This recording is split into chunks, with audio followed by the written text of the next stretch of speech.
Hello friends, நீங்கள் இன்றைக்கி பார்க்க போகிறது வந்து சரக்கொன்றை. நீங்கள் எல்லாருமே இதை பார்த்துருப்பீங்க. நானுமே எல்லா பக்கமே இந்த மரத்தை பார்த்துருக்குறேன். ஆனால் கரெக்டாக அந்த தமிழ் புத்தாண்டன்னைக்கு நம்ம இதை அந்த பூ தேவைன்னு நம்ம தேடி பார்க்கும்போது கிடைக்கவே செய்யுது. இந்த வருஷம் எனக்கு தற்செயலாக நேற்று ஈவினிங் வந்து இந்த பூ வந்து எனக்கு கிடச்சிச்சு. அவ்வளோ சந்தோஷம்.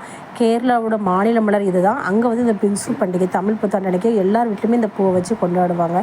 இந்த பூ வந்து பார்க்க வந்து அப்படியே கீழே லிங்கம் மாதிரி மேலே வந்து நாகம் இருக்க மாதிரி இருக்கும். அதனால நம்ம சிவன் பூ சொல்கிறாங்க.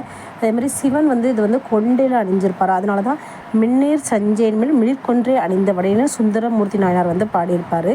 அப்படி ஒரு சிறப்பு வாய்ந்த மலர் வந்து இந்த கொன்றை மலர். இந்த கொன்றை மலர் பார்க்கறதுக்கு நல்ல மஞ்சள் கலரில் சூப்பராக இருக்கும். அதாவது பொண்ணு வைக்க இடத்துல பூ வச்சு பரும்பாங்க.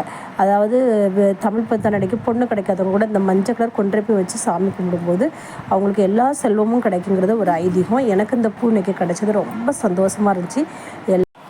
சொந்தங்கள் அனைவருக்கும் இனிய தமிழ் புத்தாண்டு நல்வாழ்த்துக்கள்.